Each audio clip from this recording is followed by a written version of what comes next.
ఈరోజు ఆదోనిలో హిందువులకు పెద్ద వేడుక,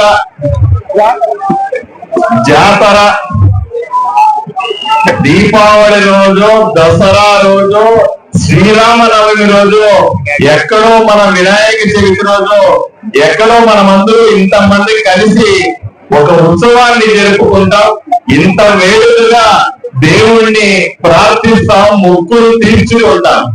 శ్రావణ మాసం వస్తే కొండకి ఏదో రకంగా దేవుణ్ణి కలిసి భక్తి శ్రద్ధలతో పూజలు చేసుకోవడం మనం సర్వసాధారణంగా చూస్తా ఉన్నాం.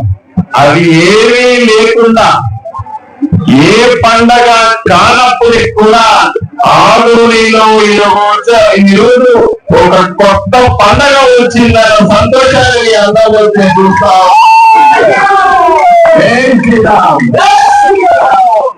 ఈ మొత్తం పండగ రావడానికి ప్రధానకర్త నా పక్కన నించున్న మణికంఠ గారు. తపాసుల మణికంఠ అనేది ముద్దుగా పిలుచుకుంటే ఈ వ్యక్తి ఒక ఫ్యాన్సీ స్టోర్ నడుపుతా కేవలం ఒక హిందువుగా మాత్రమే కాకుండా హిందువులలో అత్యుత్తమ హిందువుగా, హిందువుల్లో ఒక ఆదర్శమైన హిందువుగా నిలబడినటువంటి మణికంఠని మనమందరూ అభినందించాల్సిందిగా కోరుకుంటున్నాను. గట్టిగా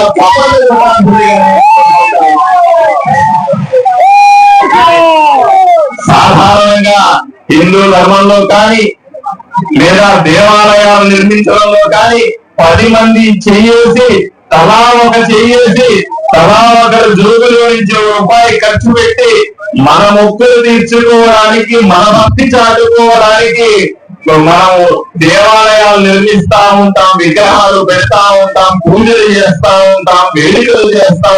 10 మందితో పంచుకోవడం అనేది ఆనవాయితీగా వచ్చేది.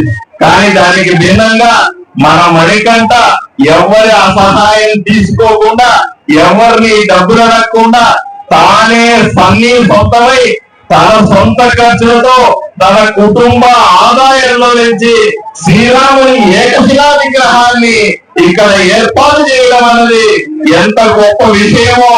ఈ ఆంజనేయ స్వామి విగ్రహాన్ని ఏకశిలతో 21 అడుగులతో నిర్మించారు.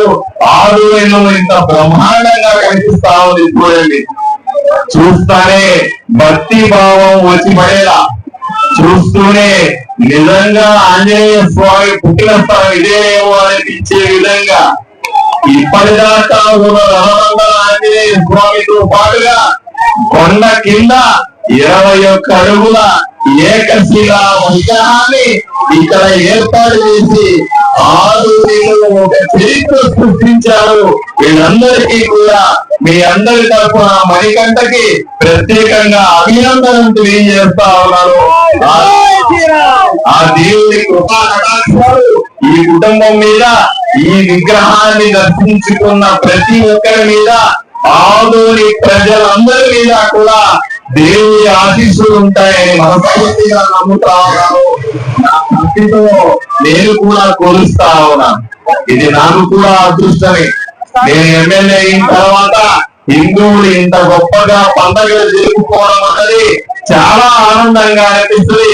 హిందుత్వంలో దేవాలయాలు నిర్మించడం, కొత్త విగ్రహాలను పెట్టడం, కొత్త వేడుకలు రావడం, అందరూ హిందువులంతా ఇక్కడ కలిసి సంతోషంగా ఈ పండుగను జరుపుకోవడం, ఇవన్నీ కూడా పూర్వజన్మ సుకృతాలుగా భావించాలి.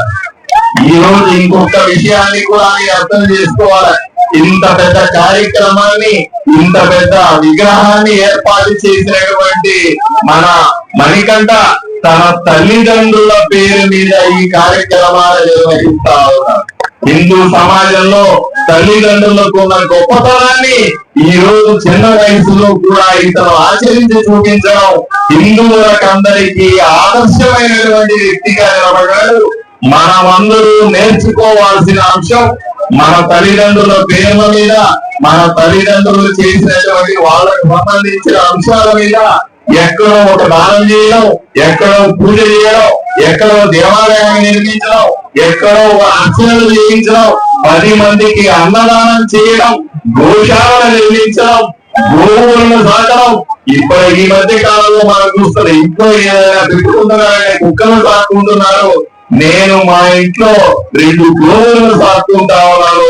ఇంట్లో తిరుగుతూ ఉంటే మీరు ఒకసారి ప్రయత్నం చేసి చూడండి. ఆవు ఇంట్లో ఉంటే నాకు వచ్చిన ఆనందం అంతా ఇంత కాదు. మీరు కూడా ఆనందం పొందాలంటే తప్పనిసరిగా గోమాతను ఇంట్లో పెంచుకోవాల్సిందిగా నేను విజ్ఞప్తి చేస్తా ఉన్నాను. హిందూ ధర్మానికి మూలమైనటువంటి గోమాత ప్రతి ఒక్కరి ఇంట్లో ఉండాలని, గోమాత తిరుగుతున్న ఇల్లు లక్ష్మీదేవితో కలకలాడుతా ఉంటుందనే విషయాన్ని ఈ సందర్భంగా మీకు తెలియజేస్తా ఉన్నాను. ఇంత పెద్ద కార్యక్రమాన్ని ఆదోనిలో ఎంతో గొప్పగా చేస్తా ఉన్నారు. ఎన్నో పండగలు చేసిన అనుభూతిని కల్పిస్తా ఉన్నారు.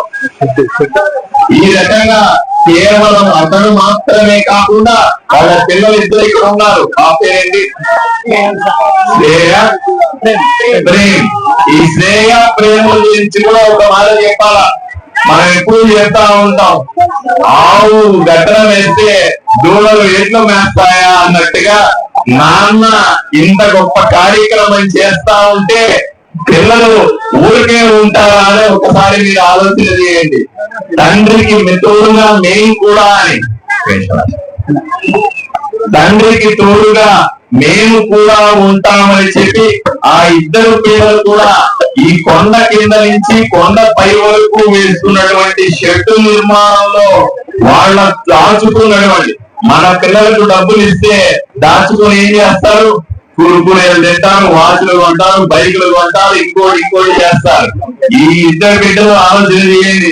ఈ ఇద్దరు బిడ్డలకు వాళ్ళ నాన్న డబ్బులు ఇస్తే ఈ రోజు మళ్ళీ జై శ్రీరామ్ అని ఇక్కడ డబ్బులు కట్టిస్తారంటే ఎంత గొప్ప విషయమో మన బిడ్డలకు కూడా నేర్పించాల్సిన అంశం ఈ కాలాన్ని మమ్మల్ని ప్రశ్నిస్తా ఉన్నాను.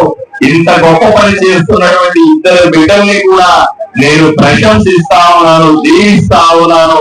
దేవుడి అనుగ్రహం మెండుగా ఈ కుటుంబం మీద ఉండాలని కోరుకుంటా ఉన్నాను. డబ్బులు ఉండడం గొప్ప విషయం కాదు, సంపాదించడం గొప్ప విషయం కాదు, పెద్దగా ధనవంతులం పెద్ద విషయం కాదు. వచ్చిన డబ్బుల్ని మళ్ళీ హిందూ ధర్మం కోసం ఖర్చు పెట్టడం, సంపాదించిన డబ్బుల్ని తల్లిదండ్రుల పేర్ల మీద మంచి కార్యాలు చేయడం, ఉన్న డబ్బుని 10 మందికి ఉపయోగపడేలాగా చేయడం అన్నది ఈ రోజు ఆదోనిలో గొప్పగా మనకు కల్పిస్తున్న అంశం. ఇది ఆదోనిలో మాత్రమే కాదు, కర్నూలు జిల్లా వ్యాప్తంగా హిందువుల్లో ఉన్నటువంటి ఎంతో ధనవంతులు ఆచరించాల్సిన మార్గమని ఈ సందర్భంగా గుర్తు చేస్తూ, తమ్ముడు మణికంఠ ఇటువంటి మంచి కార్యక్రమాల్లో ముందుండాలని ఎల్లప్పుడూ కూడా ప్రజలందరితో పాటుగా ఎమ్మెల్యే డాక్టర్ పార్థసారథిగా నేను కూడా ఎల్లప్పుడూ మీ కార్యక్రమాలకు అండదండగా ఉంటానని, ఏ కష్టం వచ్చినా నష్టం వచ్చినా మీతో పంచుకుని మీ కుటుంబానికి అండగా నిలుస్తానని సందర్భంగా తెలియజేస్తున్నాను. జై శ్రీరామ్, జై శ్రీరామ్, జై శ్రీరామ్, జై శ్రీరామ్. Thank you.